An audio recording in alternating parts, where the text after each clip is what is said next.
बिस्मिल्लाहिर्रहमानिर्रहीम। इय्याका नअबुदु व इय्याका नस्तईन। अल्लाह तेरी इबादत करते और सिर्फ तेरे से मदद मांगते हैं मौला। लाहौर आज पहले तो मैं जिस तादाद में आप आज हॉकी स्टेडियम में आए, जश्न आजादी के मैं तौर पे अपनी बहनों को खुशामदीद कहता हूं। आज वो मुल्क खुशकिस्मत है जिसकी माएं और बहनें आजादी का जज्बा रखती हैं, जिनमें शऊर होता है। और वो मुल्क खुशकिस्मत है जिसर इस तरह के जुनूनी बाशऊर नौजवान होते हैं।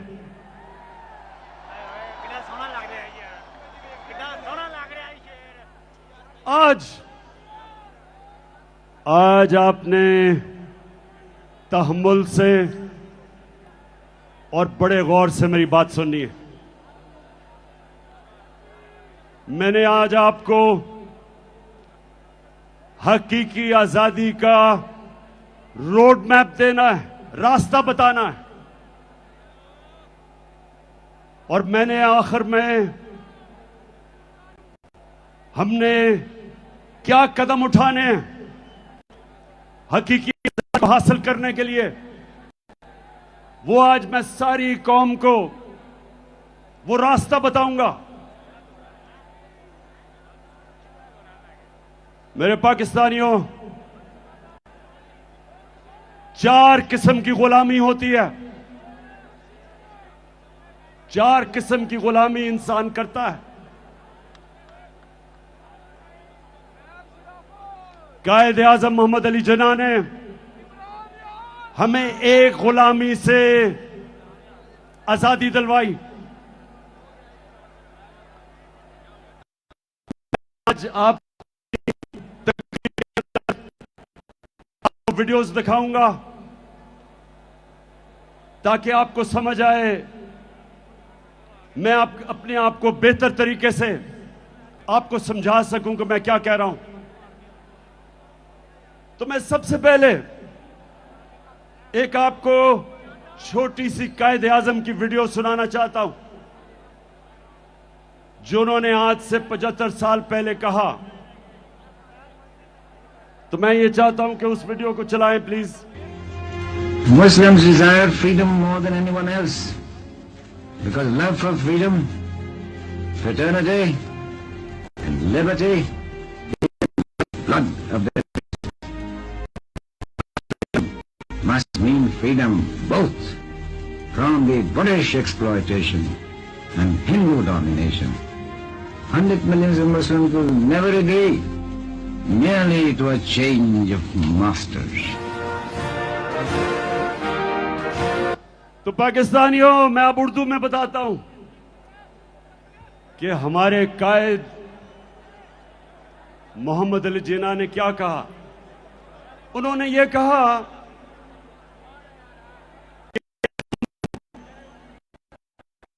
कि गुलामी से निकल के हिंदुओं की गुलामी में नहीं जाना चाहते, हम एक आजाद मुल्क बनाना चाहते हैं। और उन्होंने बताया कि मुसलमान हमेशा आजादी के लिए जद्दोजहद करता है। क्योंकि मेरे पाकिस्तानियों, जब पाकिस्तान बन रहा था तो एक नारा था कि पाकिस्तान का मतलब क्या, और मेरा तेरा रिश्ता क्या।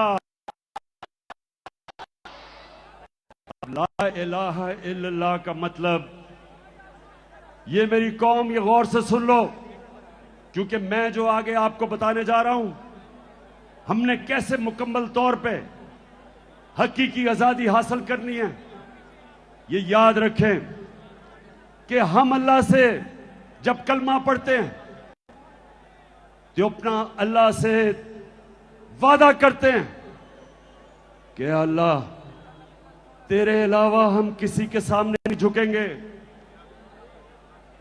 इसको सब समझ जाओ कि हमें बताया गया था शुरू में कि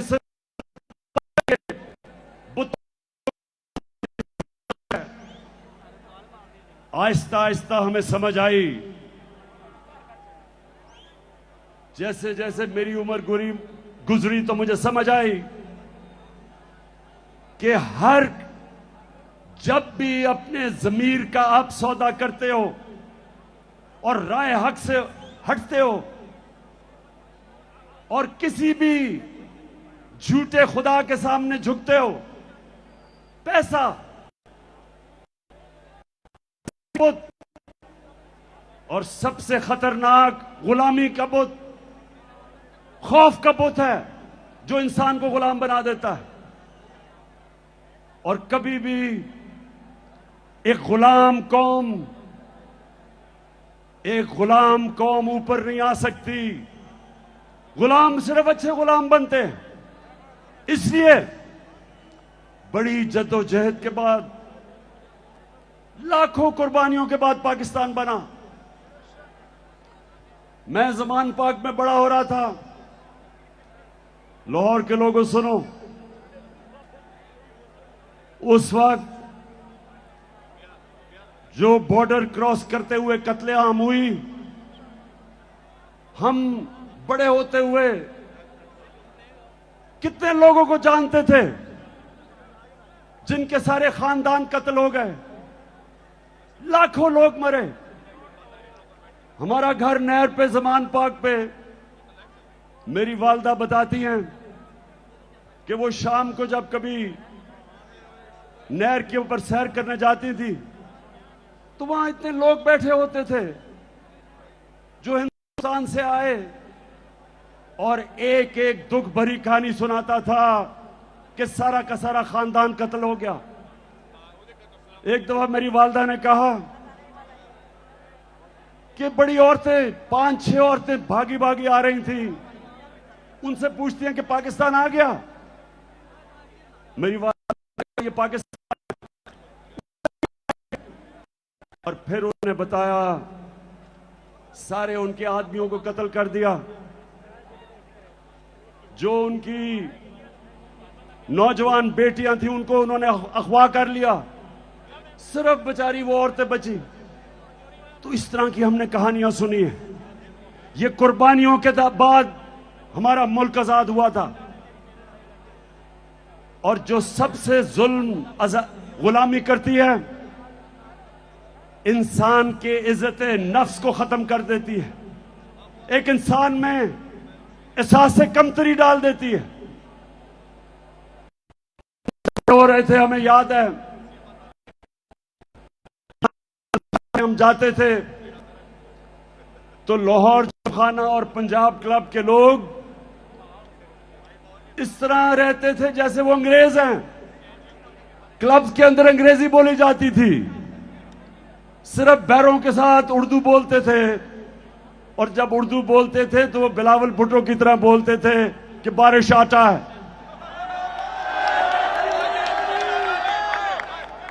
यानी कि एहसास से कमतरी ऐसे थी कि पाकिस्तानी अंग्रेज बनना चाहते थे, और ये गुलामी करती है। लाहौर के लोगों, जब मैं पहली दफा आज से 50 साल पहले में सिर्फ 18 साल का था, तो मुझे अभी भी याद है मेरे सीनियर प्लेयर मुझे कहते, ये कानों ने सुना कि इमरान, सोचो भी ना कि हम अंग्रेज को हरा सकते हैं। अगर इज्जत से हार के वापस आ गए तो बहुत बड़ी कामयाबी होगी। एहसास कमतरी थी। जीते हुए मैच हम हार जाते थे क्योंकि हमारे अंदर खुद एतमादी नहीं थी कि हम जीत सकते। 70 की दिहाई में अच्छी भली अच्छी टीमें थी, बड़े मैच एहसास कमतरी की वजह से घबरा के हार जाते थे। और जब 80 की दिहाई में कमजोर टीमें थी, लेकिन क्योंकि ज़हनी तौर पे हम आजाद हो गए थे, हारे हुए मैच जीतते थे। यही पाकिस्तान का हाल है कि वो गुलामी से जो एहसास कमतरी थी उससे हम निकले नहीं। तो पहली गुलामी से तो कायदे आजम ने हमें आजाद किया और इंशाअल्लाह आज हम उसका पूरा जश्न बनाएंगे। 12 बजे हम 14 अगस्त को उसका शानदार इस्तकबाल करेंगे। सब मिलके पाकिस्तान का तराना गाएंगे। लेकिन 3 और किस्म की गुलामियां, 3 और किस्म की गुलामी है। और मैं चाहता हूं ये गौर से सुने, क्योंकि आखिर में मैं आपको बताऊंगा कि हमने अपने हकीकी आजादी की तरफ कैसे जाना है। जो दूसरी किस्म की गुलामी है वो ज़हनी गुलामी, और वो मैं जब अपनी सारी कौम को मदीना की रियासत का बताता हूं तो मेरे नबी सल्लल्लाहु अलैहि वसल्लम ने मदीना के रियासत में उन लोगों, उन अरबों का जो हैसियत ही कोई नहीं थी, 2 सुपर पावर्स थी मगरिब में और मशरिक में, Byzantine Roman empire, Persian empire. उन्होंने क्या किया और सुनो मेरे नौजवानों, कि उन्होंने लोगों को दुनिया की इमामत करवा दी। 10 साल 622 और 632 जब मेरे नबी सल्लल्लाहु अलैहि वसल्लम दुनिया से गए, वही अरब जिनकी हैसियत नहीं थी दुनिया की इमामत की, तो वो क्या किया उन्होंने? अब ये गौर से सुने क्या किया। 2 काम किए, क्योंकि ये लोग, हमारे लोगों को गलतफहमी है कि तलवार से इस्लाम फैला। सालों के अंदर 622 और 632 के बीच में सिर्फ 13 से 1400 लोग मरे जंगों में। फिर से सुन लें, 10 सालों में दोनों तरफ सारी जंगों में 1300 से 1400 लोग मरे, लेकिन सारे अरब में इस्लाम फैल गया। वो तलवार से इनकलाब नहीं आया था, वो फिक्री इनकलाब था, ज़हनों के अंदर इनकलाब आया था। और वो मैं चाहता हूं दूसरी चीज कि आप समझें, अपनी नबी की सीरत के ऊपर चलते हुए इस मुल्क के नौजवानों को ज़हनी तौर पे आजाद करना है। 2 चीजें की उन्होंने। सबसे पहले उन्होंने तालीम के ऊपर जोर दिया।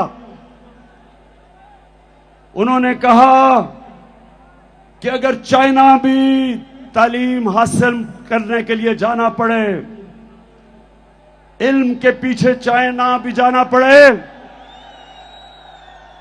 तो जाओ।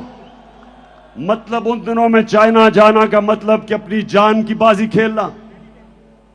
और कहा जब से तुम पैदा होते हो, जब तक तुम कब्र में नहीं जाते, तालीम को उन्होंने इबादत बना दिया, आलिम का दर्जा उन्होंने ऊपर उठा दिया, जो जहालत की गुलामी थी उससे आजाद किया। और दूसरी आजादी, ये खास तौर पे आप सुन लो, दूसरी उन्होंने ज़हन कैसे आजाद किए? उन्होंने इंसानों को बताया कि ये जो खौफ है, पाकिस्तानियों गौर से सुनो, क्योंकि ये खौफ आपके ऊपर तारी किया जा रहा है आजकल। इससे मेरे नबी ने लोगों को कैसे आजाद किया? क्योंकि जो खौफ की गुलामी है वो सबसे खौफनाक गुलामी है। मैं बार बार लोगों को मिसाल देता हूं करबला की। मुसलमानों की तारीख में जो सबसे बड़ा सानिया हुआ, सबसे बड़ी ट्रेजेडी हुई, करबला के अंदर जब हजरत इमाम हुसैन पहुंचे तो कूफा के लोगों को पता था कि हजरत इमाम हुसैन राय हक पे हैं, उनको पता था। लेकिन यजीद के खौफ की वजह से, उसके जुल्म से डर के उन्होंने उनकी मदद नहीं की।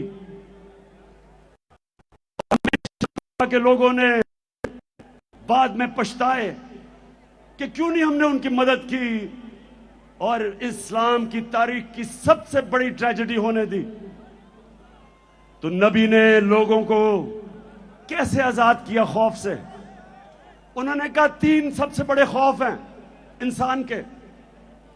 सबसे बड़ा खौफ मौत का खौफ, दूसरा खौफ कि मैं जलील ना हो जाऊं, मैं फेल ना हो जाऊं, और तीसरा खौफ मेरी रिस्क ना चली जाए, मेरी नौकरी ना चली जाए, बिजनेस ना बंद हो जाए। ये 3 खौफ की वजह से इंसान अपने जमीर पे कॉम्प्रोमाइज करता है, इंसान राय हक पे चढ़ने से डरता है, इन 3 खौफ की वजह से। मैं जब पॉलिटिक्स में आया तो मैं जब पढ़े लिखे लोगों को कहता था कि मेरे साथ आओ पॉलिटिक्स में, अगर पॉलिटिक्स में करप्ट लोग हैं तो ईमानदार लोगों को आना चाहिए। मुझे अफसोस से कहना पड़ता है कि पढ़े लिखे और ईमानदार लोग मुझे कहते हैं पॉलिटिक्स बड़ी गंदी है, हमें जलील कर देंगे।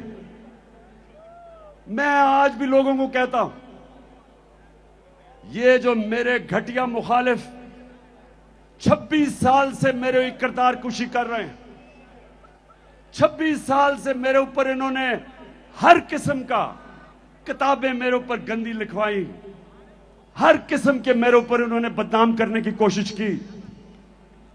लेकिन अल्लाह की शान देखो, आज अब किस तादाद में आए हुए हैं और मुझे हौसला अफजाई कर रहे हैं।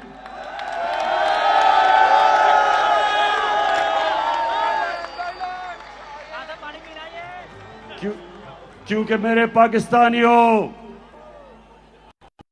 कुरान है इज्जत और जिल्लत मेरे हाथ में है।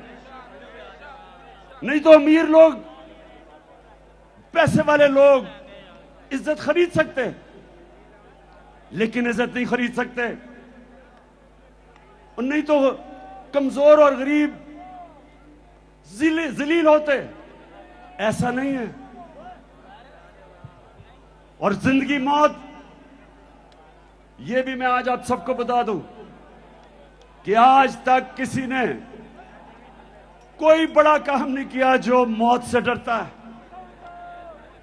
कोई फौजी ने आज तक बड़े तगमे नहीं लिए जो मौत के खौफ के ऊपर काबू नहीं पाता।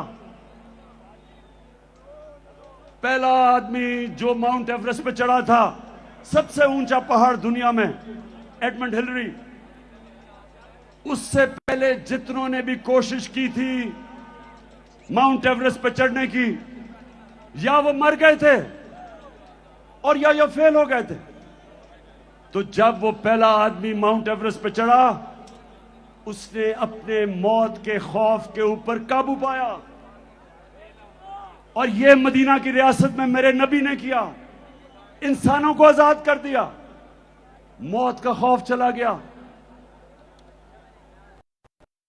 पैसे की लालच, क्योंकि रिस्क में, और उनको यह पता चल गया कि कोई इंसान हमें जलील नहीं कर सकता। मेहनत हम करेंगे, ऊपर वाला दिलों के राज जानता है, और उसके ऊपर ईमान रख के वो लोग, आजाद लोग, उनकी परवाज, जिस तरह अल्लाह कुरान में कहता कि जब इंसान सबसे अजीम मखलूक अल्लाह की, इंसान फरिश्तों से भी ऊपर चला जाता है, लेकिन जब गिरता है जानवरों से भी नीचे चला जाता है। तो हमारे हाथ में अब पाकिस्तानियों ये ज़हनी, हमें पहले इत्मीनान होना चाहिए कि हम नबी सल्लल्लाहु अलैहि वसल्लम की उम्मत है, दुनिया के सबसे अजीम लीडर की उम्मत है। हमें ये जमीन में चूंटियों की तरह रेंगने की जरूरत नहीं। हम हाथ फैला के दुनिया के सामने क्यों फिरते हैं? हम वो कौम है, पाकिस्तान वो कौम है जो 27वीं रमजान पे पाकिस्तान बना था। मुल्क को हर किस्म की नेमत है, लेकिन कोई भी कौम जो गुलाम होती है, गुलाम ज़हनियत की, वो कभी उसकी परवाज ऊपर नहीं होती। तो दूसरी चीज कि हमने अपने बच्चों को नबी सल्लल्लाहु अलैहि वसल्लम की सीरत पढ़ानी है। मैं जब प्राइम मिनिस्टर था, मैंने रहमतुल लिल आलमीन अथॉरिटी बनाई, बड़े बड़े स्कॉलर्स को उसमें बिठाया। उस अथॉरिटी का मकसद यह था कि कॉलेजेस और स्कूलों में हमारे नबी सल्लल्लाहु अलैहि वसल्लम की जिंदगी हमारे बच्चों को बताएं, ताकि उनके कैरेक्टर मजबूत हो, ताकि वो ज़हनी तौर पे आजाद हो, कि वो मगरबी तहजीब के गुलाम ना बन जाएं। जब तक उनको अपनी तारीख का, अपने दीन का नहीं पता चलेगा, तो मगरबी तहजीब इतनी इस वक्त छाई हुई है कि हमारे बच्चे उनकी गुलामी करेंगे। और तीसरी गुलामी जिससे हमने आजाद होना है, अब ये मेरे पाकिस्तानी देख, पहले तो मैं आप सबको एक बात बता दूं कि मैं कभी भी किसी मुल्क के खिलाफ नहीं हूं, मैं किसी मुल्क का एंटी नहीं हूं। मुझे कहते हैं जी आप एंटी अमेरिकन हैं, मैं एंटी अमेरिकन नहीं हूं। अमेरिका में सबसे ताकतवर पाकिस्तानी कम्युनिटी है जो पाकिस्तानी अमेरिकन कम्युनिटी है। यह ताकतवर कम्युनिटी है। हम क्यों एक मुल्क के एंटी हों जिधर सबसे पैसे वाले हुनरमंद प्रोफेशनल्स पाकिस्तानी बैठे हुए हैं? और दूसरी चीज कि अमेरिका को पाकिस्तान सबसे ज्यादा अपनी चीजें एक्सपोर्ट करता है, हमारी सबसे ज्यादा एक्सपोर्ट्स अमेरिका को है। तो मैं बिल्कुल एंटी अमेरिकन नहीं हूं। मैं अमेरिका से दोस्ती चाहता हूं, लेकिन पाकिस्तानियों मैं गुलामी नहीं चाहता।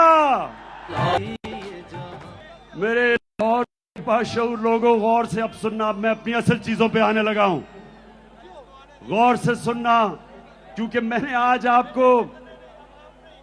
आपको मैंने अपने हकीकी आजादी का रोड मैप देना है। तो ये जरा गौर से सुन लें। मैं ज्यादातर पाकिस्तानियों से बेहतर अमेरिका को भी जानता हूं, मगरबी तहजीब को भी जानता हूं। क्रिकेट की वजह से कई साल मैं उनके बरतानिया में रहा, यूनिवर्सिटी उधर गई, दोस्तियां मेरी थी वहां। मैं उनके कल्चर को अंदर से जानता हूं। अब जो मैं आपको चीज सुनाना चाहता हूं वो ये कि मैं जो उनकी साइकी जानता हूं,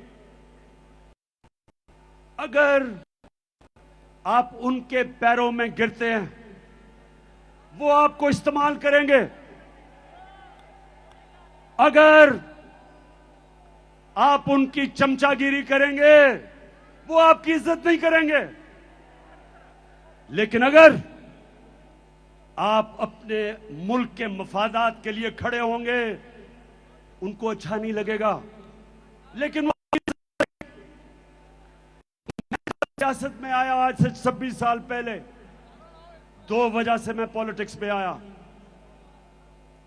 एक, जिसकी मैं अभी जो चौथी गुलामी है उसकी बात करूंगा, एक इसके लिए जो हम अपनी खुददारी खो बैठे। मैं ये चाहता हूं कि आप चलाएं कि मैं जब 26 साल पहले पॉलिटिक्स में आया था तो मैं क्या कह रहा था, ताकि आपको ये ना लगे कि मैं ऐसे ही लोगों को वर्गलाने के लिए वोट सुने कि मैं शुरू में जब पॉलिटिक्स में आया था तो मैं क्या कहता था। हमारी तहरीक इंसाफ, अगर आप इसकी फॉर्म देखें तो इसके ऊपर लिखा हुआ है अय्या का नाबुदो व अय्या का नस्ताईन, और वो इसलिए कि जो भी तारीख ज्वाइन करना चाहता है, आपने किसी भी इंसान के सामने झुक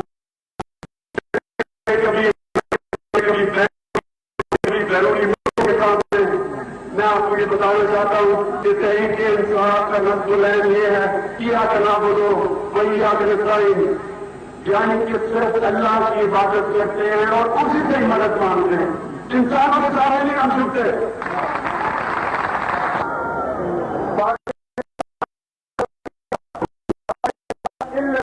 ला इलाहा इल्लल्लाह का क्या मतलब है?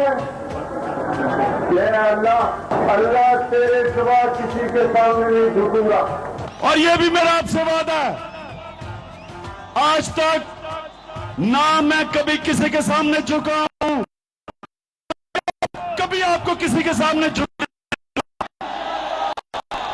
Will you allow the American government to have CIA here in Pakistan? Absolutely not.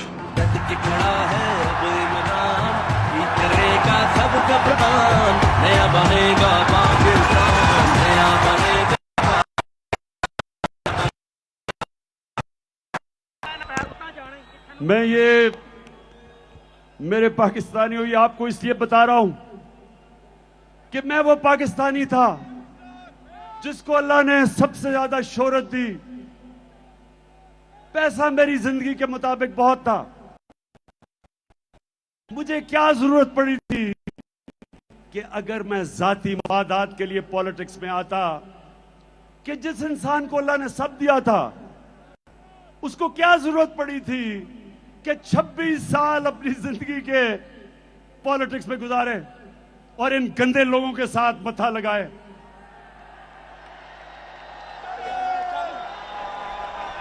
वो इसलिए और वो इसलिए कि पाकिस्तानी मेरे माँ बाप,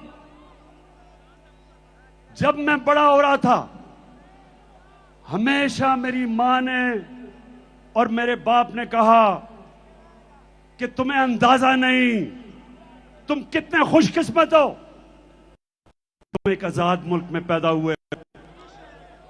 हमारे से पूछो गुलामी क्या थी। अंग्रेज के ऑफिस में जाते थे तो आम जो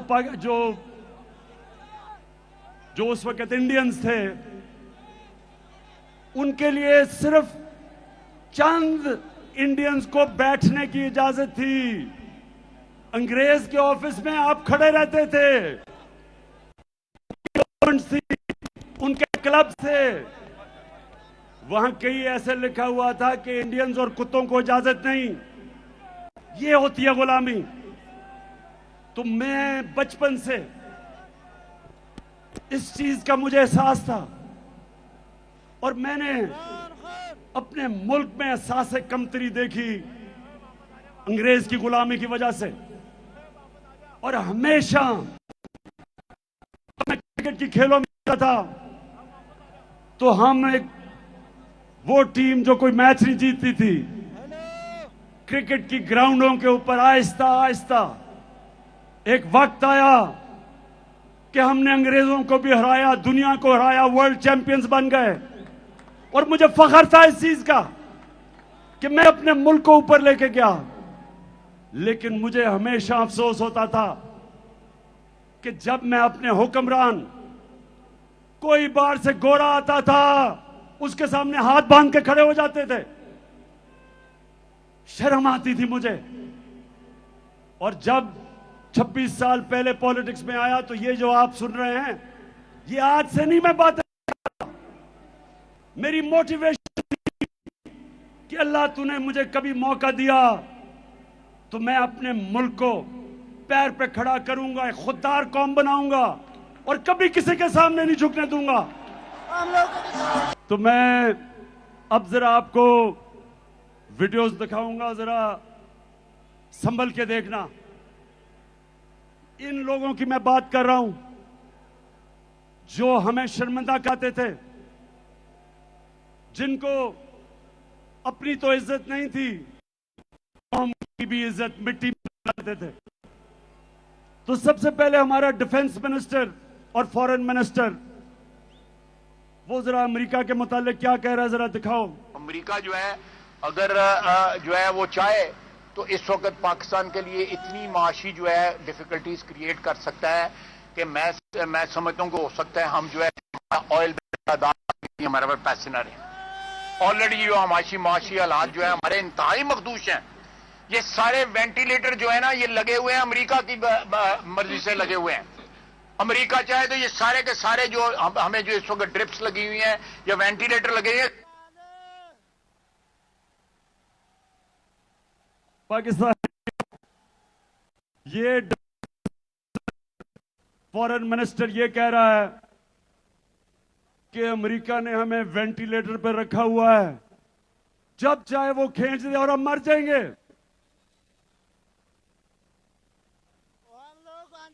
मैं पहले तो इससे पूछता हूं कि ये इस नौबत पे लेके कौन आया? 30 साल तुम दो खानदान इस मुल्क के ऊपर हुकूमत कर रहे थे, वेंटिलेटर पे डाला किसने? इस मुल्क का खुद पैसा चोरी करके बाहर महलात, अरबों डॉलर्स की प्रॉपर्टीज, बैंक अकाउंट्स, सारे शाहाना लाइफस्टाइल और कौम को मकरूज कर दिया। कौन जिम्मेदार है? तो पहले हमें मकरूज किया, हमने अमेरिका की, मर जाएंगे। अब जरा मौजूदा प्राइम मिनिस्टर, क्राइम मिनिस्टर, जरा इसकी जरा सुने, जरा ये क्या फरमाते हैं मुल्क का प्राइम मिनिस्टर। मैं अभी मैं तुर्की होके आया हूं और मैंने उन भाइयों को कहा कि आप हमारे बड़े अजीम भाई हैं, हमेशा आपने हमारी मदद की। और मैंने यही कहा, जब मैं आया हूं तो आप समझेंगे शायद ये मांगने आया है। मैं मांगने नहीं आया, लेकिन मजबूरी है।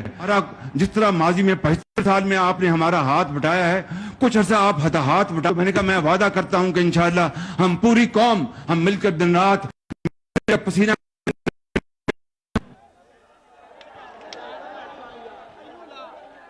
अब मुझे बताएं, पाकिस्तानियों मुझे बताएं आप कि जब आप मुल्क का प्राइम मिनिस्टर और उस मुल्क का डिफेंस मिनिस्टर ये कहते हैं कि अमेरिका के बगैर हम जी नहीं सकते, तो मुझे बताएं आप सबकी क्या इज्जत की दुनिया में? क्या जिस मुल्क के प्राइम मिनिस्टर भिखारियों की तरह फिरते हैं, उस कौम के शहरियों की दुनिया में क्या इज्जत होगी?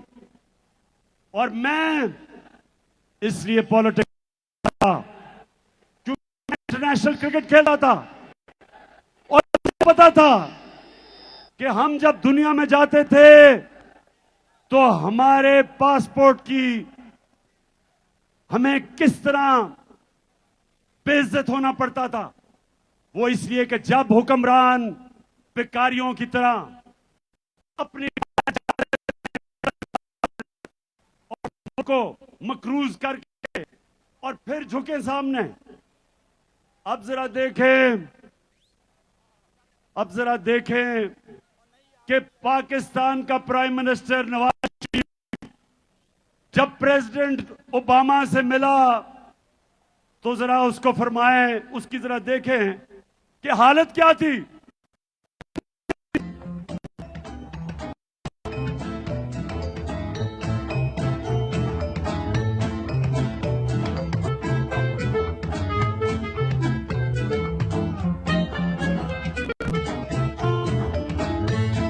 I thank you once again and look forward to welcoming you and Mr. Obama in Pakistan. And Keema and Dal is great. इतना घबराया हुआ था कि थैंक यू भी पढ़ के करना पड़ा, कहीं गलती ना हो जाए, आका नाराज ना हो जाए। तो पाकिस्तानियों, अब जरा मैं सिर्फ एक और आपको वीडियो दिखाना चाहता हूं, फिर से आप ये गलत फहमी में ना हो कि मैं आज ये बातें कर रहा हूं। ये मैं जब से पॉलिटिक्स में हूं ये बातें कर रहा हूं मेहर का। ये जरा देखें ग्राउंड रियलिटी के ऊपर, what do you think will happen? Mehar, ground reality, अगर आप ग्राउंड रियलिटी पे चलना है तो चुप करके गुलाम बन जाते हैं। अंग्रेजों से क्यों इतनी कोशिश की थी आजादी लेने के लिए? वो बेहतर, उसी कम से कम गवर्नेंस सिस्टम में से बेहतर था, हालात तो बेहतर थे, ट्रेनें चलती थी, यूनिवर्सिटीज बेहतर थी, तालीमी निजाम बेहतर था, लॉ एंड ऑर्डर बेहतर था, करप्शन नहीं थी। तो ये आजादी लेने की हमें जरूरत क्या थी? फिर जमीनी काय करके हाथ करके कहें गुलाम है, जो करना कर लें। आप फैसले, या तो आप फैसला करें कि आप एक आजाद मुल्क की तरह रहना चाहते हैं, खुददार मुल्क, एक बाइज्जत मुल्क, या ये बेशर्मी की तरह जिल्लत उठानी पड़ती है, वहां से हर दूसरे दिन गोरा आगे झाड़ा देके चला जाता है और डू मोर करके जाता है कि और अपने लोगों को मारो। ये कोई जिंदगी है? मैं आपको ये बता दूं कि अगर आप इस जिंदगी से मुतमईन है तो आप हो। मैं ये जमीनी इकाई कबूल नहीं करता।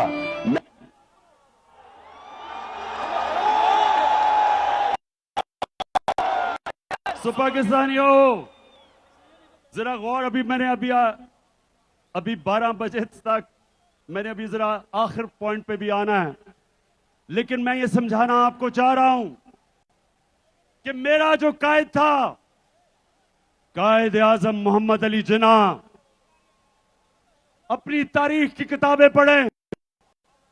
हिंदुस्तान में एक आजाद लीडर था, उसके सारे मुखालिफ इज्जत करते थे, खुददार था, कभी किसी के सामने नहीं झुकता था।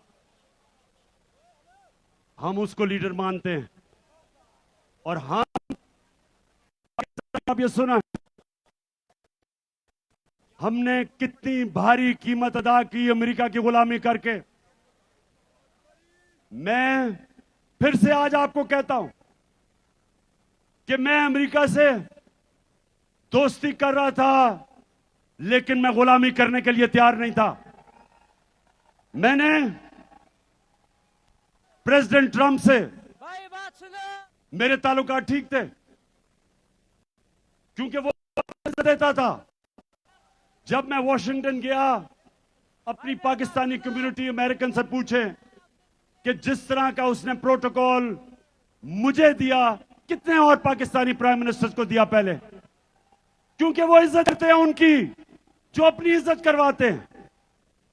मैं जिधर उनसे मुखालफत करता हूं वो ये कि उन्होंने धमकी दी जनरल मुशर्रफ को और कहा कि पाकिस्तान को अमेरिका की जंग में अगर शामिल ना किया, आपने शिरकत ना की, तो पाकिस्तान को वो तबाह कर देंगे। बदकिस्मती से हमारा लीडर उस वक्त जनरल मुशर्रफ घुटने टेक गया और पाकिस्तानी कौम ने बाहरी कुर्बानी अदा की उसके लिए। जो अमेरिका में दहशतगर्दी हुई थी, न्यूयॉर्क में,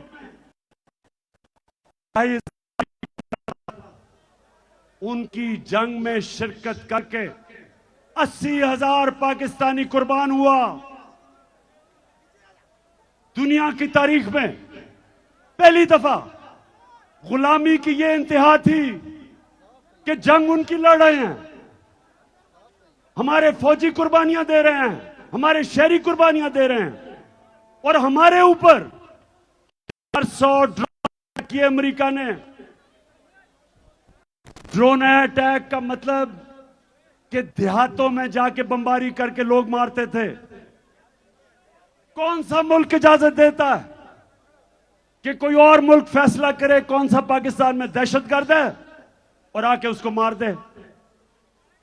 हमारा दहशतगर्द अल्ताफ हुसैन 30 साल से बैठा हुआ है बरतानिया में, हजारों लोग मरवाए उसने। क्या बरतानिया पाकिस्तान को इजाजत देगा कि हम अल्ताफ हुसैन के ऊपर ड्रोन अटैक करें? वो नहीं करेंगे। वो कहेंगे ये हमारे कानून के खिलाफ है, अदालत में जाके साबित करो कि वो दहशतगर्द है।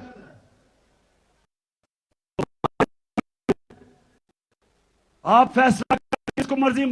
400 ड्रोन अटैक किए, एक मदरसे के ऊपर ड्रोन अटैक करके 60 बच्चों को मार दिया, और यहां चूहे बैठे हुए थे। किसी की जरूरत नहीं थी अमेरिका को कहे कि तुम जुल्म कर रहे हो। एक तहरीक इंसाफ ने ड्रोन अटैक्स के खिलाफ धरने दिए। बाकी ये जो नवाज शरीफ और आसिफ जरदारी, इनके मुंह से चू नहीं निकलती थी, क्योंकि इनके अरबों डॉलर बाहर पड़े हुए थे और ये डरते थे कि कभी भी इनका पैसा जब्त कर सकते हैं। ये पैसे की पूजा करने वाले हमारे मुल्क में जुल्म, इन्होंने जुल्म होने दिया, हमें टिश्यू पेपर की तरह इस्तेमाल होने दिया। मैं एंटी अमेरिकन नहीं हूं, लेकिन मैं अपने लोगों के मफादात के ऊपर किसी किस्म की कॉम्प्रोमाइज नहीं करने के लिए तैयार। फिर जरा सुने,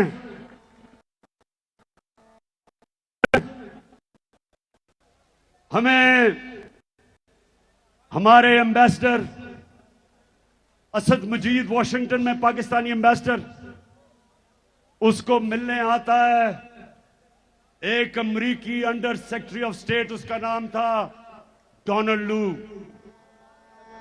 जरा गौर से सुने पाकिस्तानी, कि आपको किस तरह मुल्क की जिल्लत हुई। वो आके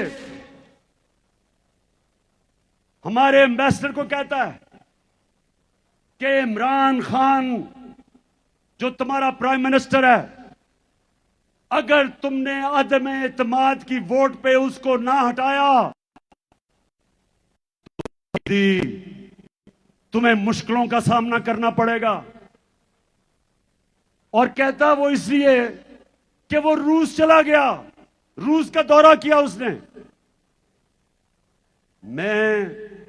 जब मुझे ये पता चला, मैंने उसको कहा कि ये होते कौन है मुझे कहने वाले कि मैं रूस क्यों गया? क्या मैं इनका गुलाम हूं? तुम मेरे लाहौर के बाशऊर शहरियों थक तो नहीं गए? ये आजादी की जश्न की राहत है। अभी मैंने आपको बताना है कि मैंने आपके साथ मिलके, आपने मेरे साथ मिलके इस मुल्क में आजादी कैसे छीनी, तो धमकी देता है कि जी रूस क्यों चला गया? मैं रूस इसलिए गया कि मेरे लोगों का फायदा था उसमें। मैं चाहता था कि मेरे लोगों को सस्ता तेल मिले, जो हिंदुस्तान रूस से 40% कम कीमत पे तेल ले रहा है। मैं चाहता था कि हमने जो 20 लाख टन गंदम खरीदनी है, हम रूस से सस्ते दाम पे लें। उनके सदर पुतिन से मैंने बात की, वो तैयार थे हमारी मदद करने के लिए। हमने गैस लेनी थी आगे जाके रूस से, तो वो इतना नाराज हुए कि जनाब इमरान खान को हटा दो, इसने हमारा हुक्म नहीं माना। अब मैं आपको दो मुल्कों के फॉरेन मिनिस्टर्स दिखाना चाहता हूं। पहले हिंदुस्तान का फॉरेन मिनिस्टर, उसको हुक्म दिया, उसको कहा कि जनाब आप रूस से तेल ना खरीदें, अब ये गौर से सुने, हिंदुस्तान अमेरिका का स्ट्रेटेजिक एलाय है।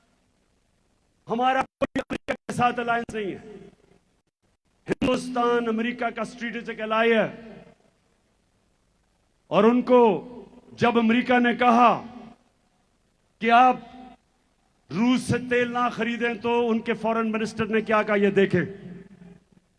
By purchasing this oil for national interest, India is being asked, are you funding this war? Tell me if buying Russian gas is not funding the war? I mean, why is it's only Indian money and oil coming to India which funds, but it's not gas coming to Europe which funds? I mean, look, somewhere, I mean, let's be a little even-handed out here. If countries in Europe and the West and the United States are so concerned, why don't they allow Iranian oil to come into the market? Why don't they allow Venezuelan oil to come into the market? I mean, they've squeezed every other source of oil we have. And then say, okay, guys, you must not go into the market and get the best deal for your people. सुना, मैं जिनको समझाऊं, ये foreign minister को उन्होंने कहा कि रूस से तेल ना खरीदो। उसने आगे से कहा, तुम कौन होते हो मैं कहने वाले? यूरोप खरीद रहा है तेल उनसे, हमारे लोगों की जरूरत है, हम खरीदेंगे। ये होता है आजाद मुल्क। हमारे जब इनको ये जो इंपोर्टेड हुकूमत ये जब आई, तो हमने उनसे बात कर ली थी रूसियों से सस्ता तेल खरीदने की, लेकिन इनकी हिम्मत नहीं थी। यहां तेल की, पेट्रोल डीजल की कीमत आसमानों पे,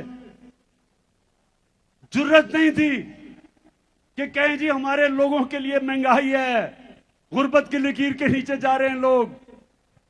और अब साउथ अफ्रीका को सुने कि साउथ अफ्रीका को अमेरिका का, ये सुन लें, अमेरिका का फॉरेन मिनिस्टर बैठा हुआ है, उसके सामने साउथ अफ्रीका का फॉरेन मिनिस्टर क्या कहती है?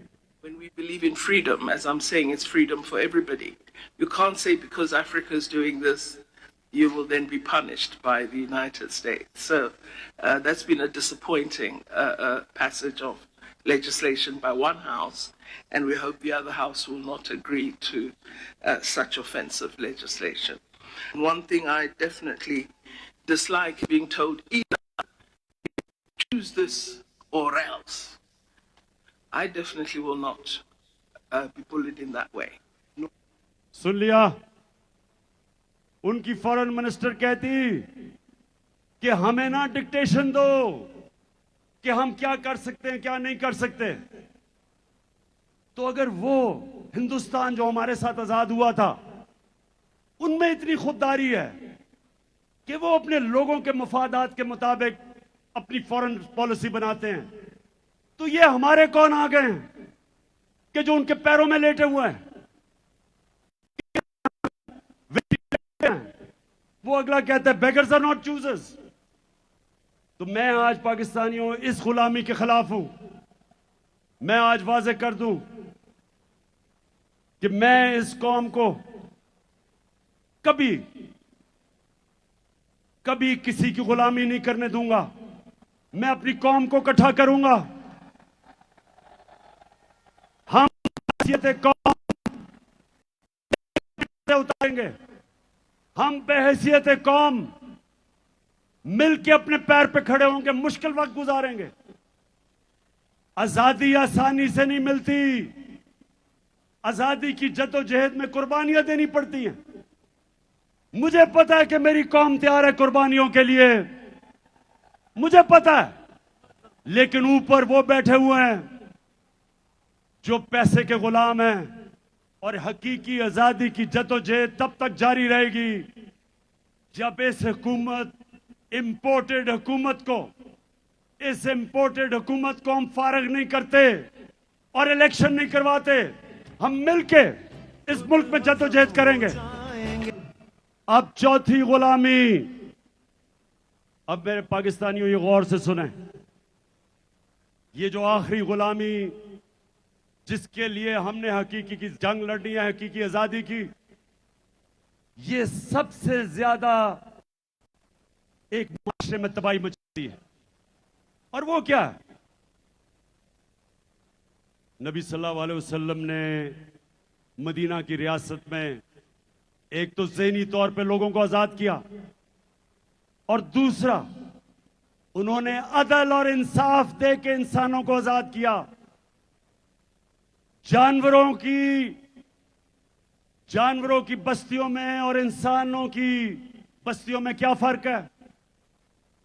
जानवरों की बस्तियों के अंदर जो ताकतवर है वो जो मर्जी करे, कमजोर अपनी जान बचा के फिरता है, कमजोर की कोई अहमियत नहीं, उसके कोई हुकूक नहीं, वो छुपता फिरता है, और ताकतवर जो मर्जी करना चाहे कर सकता है। इसको कहते हैं जंगल का कानून। इंसानी माशरा इंसाफ पे बनता है। इंसाफ का क्या मतलब है? कि कमजोर को ताकतवर से कानून तहफ़्फ़ुज़ देता है। में रूल ऑफ लॉ, जिसको हम कानून की हुक्मरानी कहते हैं, इसके बगैर एक माशरे में लोग आजाद नहीं हो सकते। अब देहातों में निकल जाएं, बेचारा कमजोर आदमी वो फंसा हुआ है थाने कचहरी की सियासत में, वो हर किस्म की, वो हर जगह जाके उसको मुश्किल। ताकतवर कानून तोड़े, चोरी करे, डाके मारे, उसके पास वसाइल होते हैं, उसको इंसाफ का निजाम नहीं पकड़ सकता। नबी सल्लल्लाहु अलैहि वसल्लम ने मदीना में इंसानों को आजाद किया। हजरत अली रजी अल्लाह ताला एक यहूदी शहरी से केस हार जाते हैं, खलीफा वक्त होते हैं, क्योंकि काजी उनके बेटी की गवाही नहीं कबूल करता। आप सोचें कि वो क्या इंसाफ का निजाम होगा कि आम शहरी वक्फ के हुक्मरान से केस जीत सकता है, और वो भी एक अकलियत, वो मुल्क के हुक्मरान से केस जीत सकती है। ये था इंसाफ का निजाम, और वो इंसाफ के निजाम की वजह से लोग आजाद हो गए। एक बड़ा फेमस वाकया, एक शहजादा तवाफ कर रहा था खाना काबा की, एक गुलाम का पैर आ गया उसके चोगे के ऊपर, उसने उसको मारा। गुलाम ने जाके नबी सल्लल्लाहु अलैहि वसल्लम को बताया कि मेरे से गलती से पैर आ गया और इसने मुझे मारा। नबी सल्लल्लाहु अलैहि वसल्लम ने शहजादे को बुलाया और गुलाम को कहा कि वापस मारो इसको,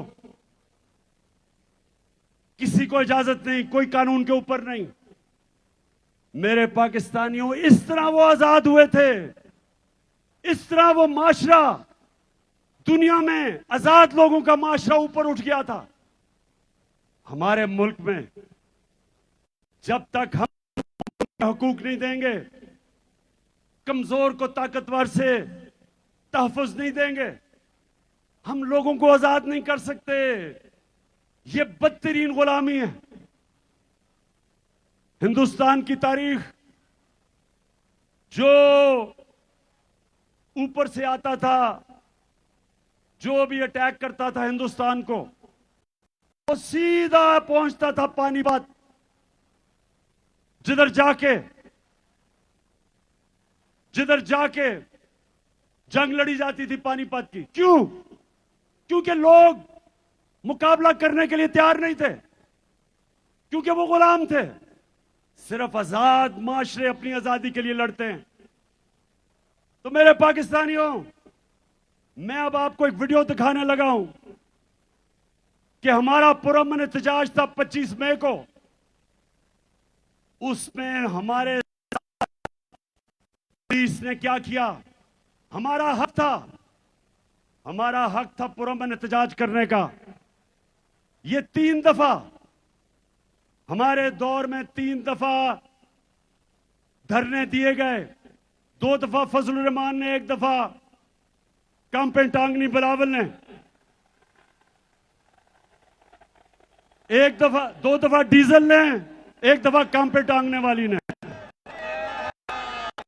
हमने ना कोई रास्ते में रुकावट की, ना कोई मुश्किलें की, ना कोई एफआईआर रजिस्टर की। जरा आप दिखाएं कि 25 को हमारे साथ क्या हुआ। भाई घर में सिर्फ लेडीज है क्या? आप लोग बगैर किसी वारंट के आप लोग घर में सिर्फ लेडीज और बच्चे और आप लोग घर के अंदर एंटर हुए हैं। सुबह 4 बजे हुए हैं। ये देख लें, ये क्या कर रहे हैं आप लोग? डराने के लिए आए हैं औरतों को, सिर्फ हम औरतें हैं घर पे और बच्चे हैं। या आप हमारे घर में क्यों एंटर हो गए हैं? आप हमें हरास करें इतना ओपनली, आप हमारे घर में एंटर हो गए। क्यों दरवाजा तोड़े? नहीं, बदतमीजी नहीं करेंगे, बिल्कुल नहीं। आप शर्म होनी चाहिए।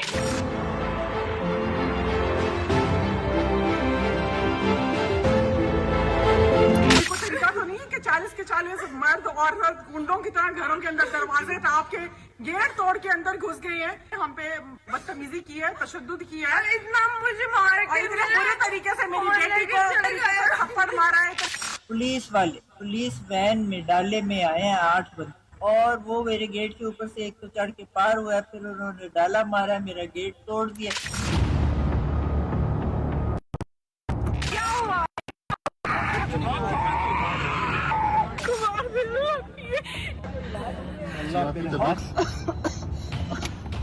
यार उसको सांस नहीं आ रहे। पानी पिए आंटी, पानी पिए, ठीक हो जाएगा। पानी पिए आंटी।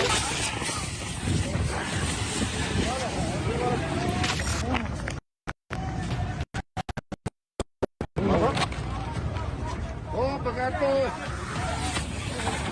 छोटे-छोटे बच्चों में जालिम हो रही है यहाँ पे, फैमिली और बच्चों में जालिम हो रही है यहाँ पे। और इसको शेल मुंह पे इन्होंने मारा निशाना लेके।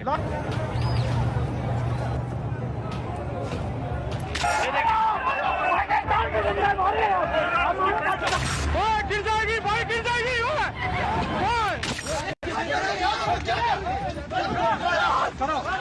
सर फाड़ दिया इन नकारा खबीस लोगों ने, इन लोगों ने ख्याल नहीं किया।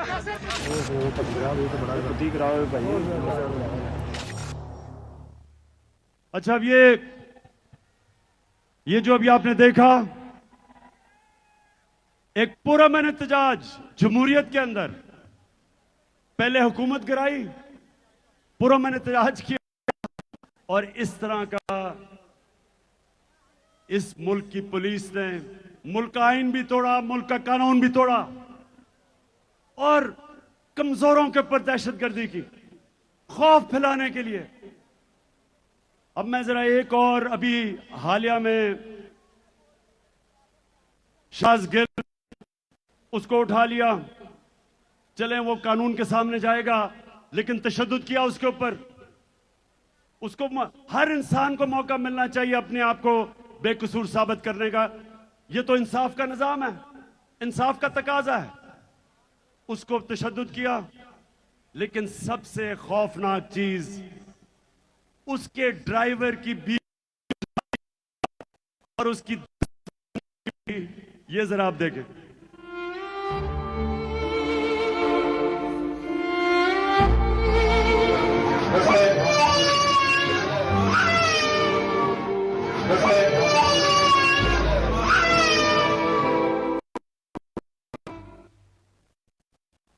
ये मैं आपको ये इसलिए दिखा रहा हूं, पाकिस्तानियों, इसलिए दिखा रहा हूं कि लोगों के ऊपर खौफ तारी किया जा रहा है कि किसी तरह ये कौम डर के, खौफजदा होके, इनकी दहशत की वजह से कबूल कर ले ये चोरों और डाकुओं को। जो भी ये कर रहे हैं सारे साजिशी। आज मेरी आवाज कान खोल के सुन लो, ये कौम जो मर्जी अब कर लो, तुम इस कौम को नहीं रोक सकते।